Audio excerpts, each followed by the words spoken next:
Ditadura militar, 1964-1985.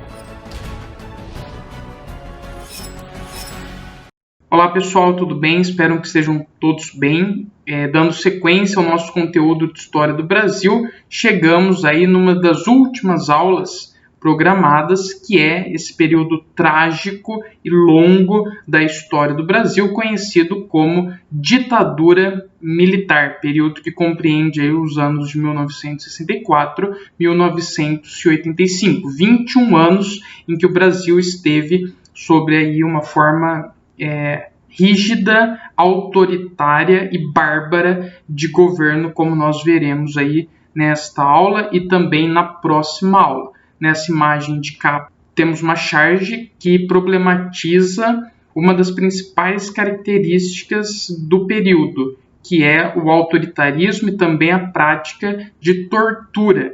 Então, a bandeira nacional aí está num formato de pau de arara, que era um instrumento onde os presos políticos eles eram amarrados, né, e sofriam aí qualquer tipo de tortura para que confessassem algo. Então, só problematizando essa questão logo na abertura dessa aula. Nós iniciaremos falando sobre os atos institucionais. Os atos institucionais são um conjunto de leis, um conjunto de regras que são aí aos poucos, ao longo desses anos, instituídos no governo para permitir, para dar possibilidade ao endurecimento das regras nessa administração, que agora não é mais um regime democrático, é um regime ditatorial, autoritário, severo, centralizador. Então haverá uma série de postulados que serão inseridos nesse período justamente com essa finalidade, né, de tornar o governo mais rígido, mais centralizado, mais autoritário. Então os atos institucionais são isso, pequenos pacotes de leis que são aí adicionados às leis brasileiras, né? O primeiro dos atos institucionais é o que a gente conhece como ato institucional número 1, vai ser importante porque ele mantém a Constituição de 1946, até então a Constituição vigente no Brasil, centraliza todos os poderes no poder executivo, e aí a gente tem uma primeira caracterização do que é um regime ditatorial, onde apenas um poder manda, então no caso o poder executivo, então há a supressão do poder legislativo e do poder judiciário, né? Em contrapartida o poder executivo ele é majoritário, ele é o que manda em tudo agora, né? Então há uma centralização de todos os poderes na figura do executivo, entende-se por isso, ou seja, né, na figura do presidente, né, na figura do ditador que vai estar à frente do executivo. E também o ato institucional número 1 é responsável por transferir o poder político aos militares. Portanto, os militares nesse período passam aí a ocupar também os poderes políticos. Então, os militares ocupam aí agora a chefia do poder executivo. A promessa era de que os militares ocupariam a presidência por um curto período de tempo até botar ordem na casa. Essa foi a narrativa utilizada pelo golpe. Mas, na verdade, esse curto período de tempo vira, né, se transforma 21 anos, mais de 2 décadas que o Brasil esteve aí sobre governo da ditadura militar. O ato institucional número 2, e ele também é importante, porque ele estabelece, além de eleição indireta para presidente e vice, ou seja, a partir de agora, o presidente e o vice-presidente não são mais escolhidos democraticamente de forma direta pela população. Eles são escolhidos indiretamente agora por um pequeno grupo de parlamentares. Então isso acaba também por restringir muito, né, o processo democrático nesse momento. Só que, além disso, o ato institucional número 2 também extingue os partidos políticos. E aí está uma característica importante de um regime ditatorial, que é não permitir pluralidade de ideias e de ideologias. O que é no final das contas, é uma pluralidade partidária? É a possibilidade de discordâncias, né, de opiniões distintas, de visões de mundo e de países diferentes. Mas numa ditadura o que vale é só aquilo que o ditador, né, e aí pode ser uma figura, uma pessoa, ou pode ser um partido, ou pode ser uma instituição, no caso aqui no Brasil era a instituição militar, né, o exército brasileiro determina. Então há aí a extinção dos partidos políticos nesse momento, o executivo governa por meio de decretos de lei e atos complementares, ou seja, sem apoio do Congresso, sem apoio do Legislativo nem do Judiciário. Quem manda é única e exclusivamente o Executivo. Então também há essa questão. E no momento da extinção dos partidos políticos, né, dos vários partidos políticos que existiam no Brasil nessa época, 2 permanecem, que é o novo modelo que vigora a partir de então, que é o chamado bipartidarismo, ou seja, 2 partidos políticos, né? A Arena, que é o partido dos militares, a Arena significa Aliança Renovadora Nacional, contra o MDB, que é o Movimento Democrático Brasileiro, que não é um partido de esquerda nem nada do tipo, mas é um partido que vai fazer oposição à Arena, oposição ao partido que era situação, que era, portanto, o partido que pertencia ao regime militar, né? Então vai haver aí esses 2 partidos que vão disputar algumas eleições em âmbito estadual e em âmbito federal, certo? É fácil lembrar, tem um macete para isso. Se a gente guardar que o ato institucional número 2 estabeleceu 2 partidos políticos, nós vamos lembrar que o AI2 estabeleceu, portanto, o bipartidarismo. AI2, 2 partidos políticos, bipartidarismo. Pequeno macete para a gente guardar o que foi o ato institucional número 2.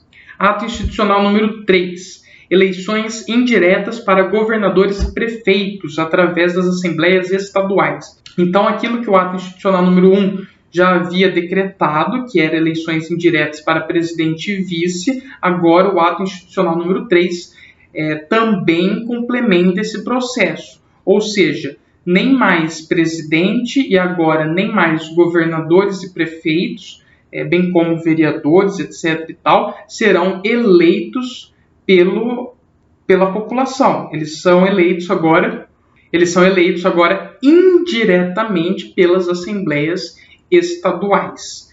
E, além disso, o ato institucional número 3 também decretou tribunais militares para julgar civis. Então, agora, tribunais militares vão estar julgando civis. Que civis? Predominantemente civis que eram tidos como ameaças ao regime militar, né? Então, tem essa questão. Por quê? Porque não é mais a justiça civil que vai julgar civis. É agora os tribunais militares que passam também a julgar determinados civis, principalmente aqueles que podiam ser vistos como uma ameaça ao regime. Ato institucional número 4. O ato institucional número 4 ele é especialmente importante porque vai ser o ato institucional que vai ser instituída, né, uma nova Constituição, que atualiza a Constituição de 1945, que até então era a Constituição vigente, que vai ser agora a chamada Constituição do Regime Militar, Constituição da Ditadura Militar, que é a Constituição de 1967, que foi aprovada, portanto promulgada pelo Congresso em 1967. E essa Constituição vai ampliar ainda mais os poderes do Executivo, incorporando os atos institucionais até então, que já tinham sido redigidos, né, e editados até então, ao texto constitucional. É importante destacar que, e nós já comentamos sobre isso em outras ocasiões, que há 2 formas de você implementar uma Constituição. A Constituição, o texto constitucional, ele pode ser ortogado, ou seja, imposto, como foi a primeira Constituição da história do Brasil, que foi a Constituição de 1824, a Constituição de 1824 ela foi ortogada, ou seja, ela foi imposta pelo Dom Pedro I. Ou a Constituição pode ser promulgada, ou seja, ela passa por um amplo processo de aprovação e discussão antes, de fato, de virar um texto constitucional. Isso pode confundir um pouco, pode ser uma pegadinha. Por quê? Porque a gente está falando da ditadura militar, um período que a gente sabe, conhece, que foi severo, autoritário, centralizador, que excluiu a participação popular, etc. e tal. E daí, quando a gente fala da Constituição de 1967, logo a gente pensa que a Constituição foi ortogada, que ela foi imposta, porque a gente está falando de regime militar.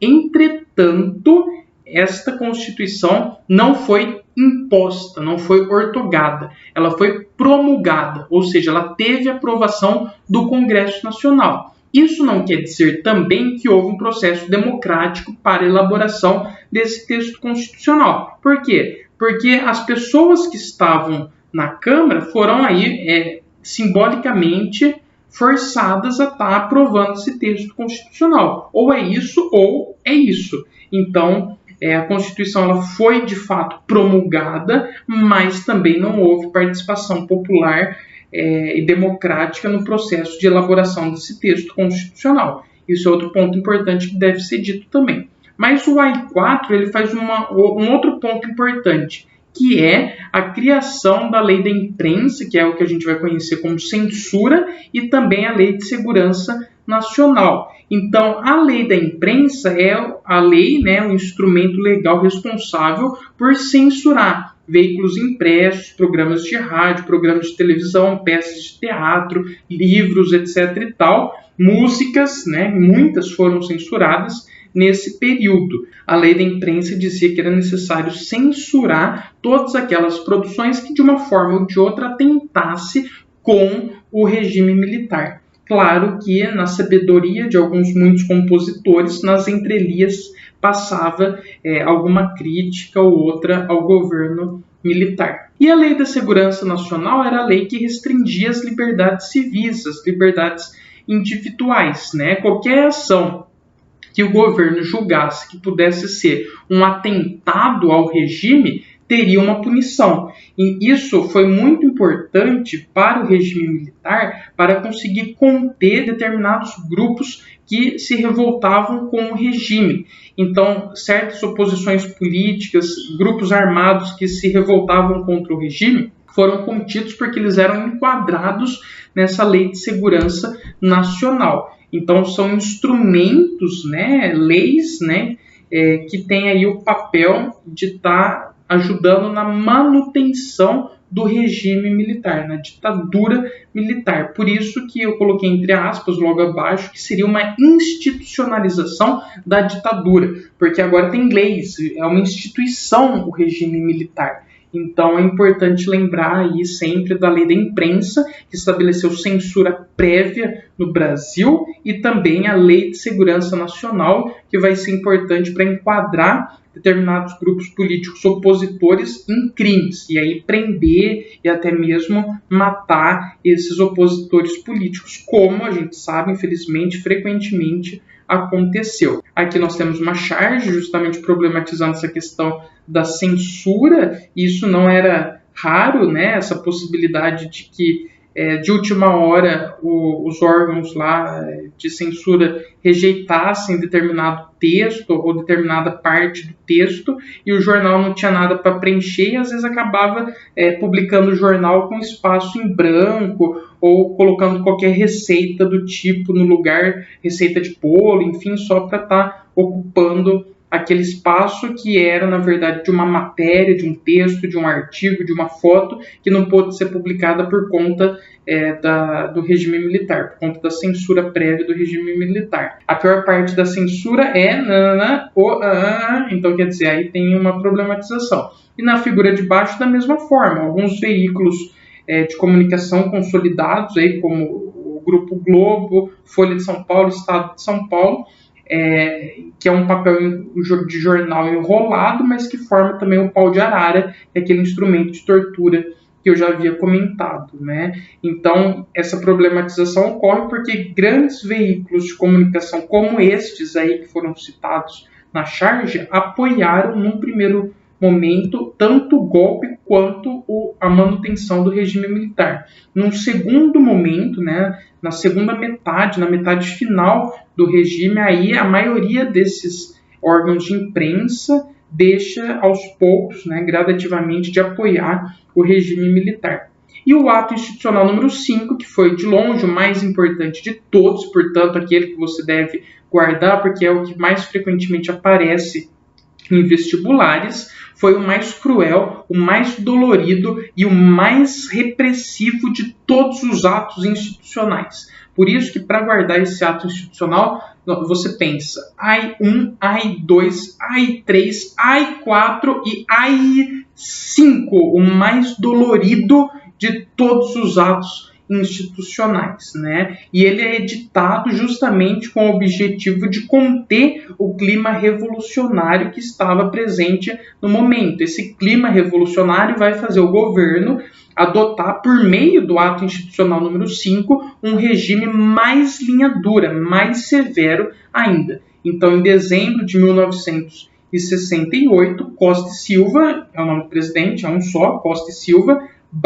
decreta o ato institucional número 5. E esse ato institucional vai permitir ao presidente medidas como fechar o Congresso Nacional a hora que ele bem entender, bem como as assembleias estaduais e as câmaras municipais. Então, dá plenos poderes, absolutos poderes para o executivo, para o presidente, para o ditador, para estar fechando o Congresso, para estar fechando as assembleias e também as câmaras municipais. A possibilidade do ditador, do presidente, nomear interventores, tanto nos estados quanto nos municípios.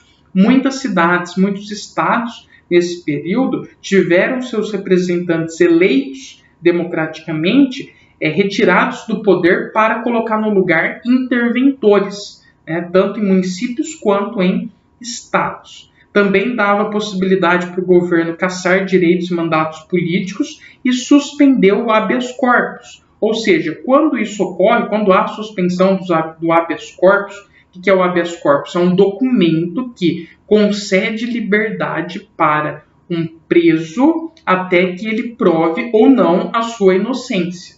Então, é um documento importante para evitar prisões injustas. Só que a ditadura não queria nem saber disso. Então ela suspende o habeas corpus e isso gera o quê? Uma série de presos políticos. O cara ele não tinha cometido crime nenhum, mas ele era contrário ao regime militar. Por isso já bastava para que ele fosse enquadrado na Lei de Segurança Nacional e preso. Uma vez preso, ele nem sequer poderia recorrer ao habeas corpus. Por quê? Porque ele foi suspenso pelo próprio regime militar. Então ele ficava preso e preso ele não ia conseguir estar articulando aí uma repressão ao regime. Então isso foi um processo que ocorreu, a existência de presos políticos. Isto quando eles eram presos, porque era muito frequente, nós vamos falar disso também, mas a seguir, era muito frequente práticas como tortura, sequestros e assassinatos, né? E também, por último, o ato institucional número 5 permite que o ditador, o presidente, decrete estado de sítio. O que significa estado de sítio? É a suspensão de todos os direitos civis. Os direitos como ir e vir, por exemplo. Então se fecha a fronteira, em algumas localidades há toque de recolher, depois daquele horário a pessoa não pode mais permanecer na rua, enfim, é uma série de restrições aos direitos e às garantias fundamentais numa democracia, né? Então, o Brasil aí permanece, a partir de 1968, por um período de tempo, no chamado estado de sítio, ou seja, na suspensão dos direitos civis. Aqui nós temos também uma imagem que problematiza isso, o jornal do período que fala sobre a edição do ato institucional número 5, Congresso em recesso, confisco de bens, suspensão do habeas corpus políticos, restabelecidas as cassações e liquidada a vitalicidade. E também, mais uma vez, problematizando o papel da imprensa e dos meios de comunicação na restrição dessas liberdades, né? No caso, em relação à censura, nós temos essa imagem aí. Um rosto que tem os seus olhos e a sua boca tampados, ou seja, que não pode ver nem falar, por mãos que estão revestidas com jornal, com textos impressos de jornal. Então, problematizando também o papel da mídia, dos meios de comunicação, como instrumentos de manipulação ideológica do período, também instrumentos de censura das ações que ocorriam, das bárbaras e trágicas ações que ocorriam no período militar. Esta foi a nossa primeira aula sobre esse importante tema que é a ditadura militar. Se dedicamos, portanto, a falar sobre os atos institucionais, do número 1 ao número 5. Na próxima aula, nós iremos, então, estar falando sobre os presidentes do regime militar, que foram 5, sendo eles Castelo Branco, Costa e Silva, Médici, Geisel e o último, que foi o João Batista Figueiredo. Muito obrigado pela atenção de vocês. Qualquer dúvida, siga à disposição e até a próxima aula. Tchau, tchau.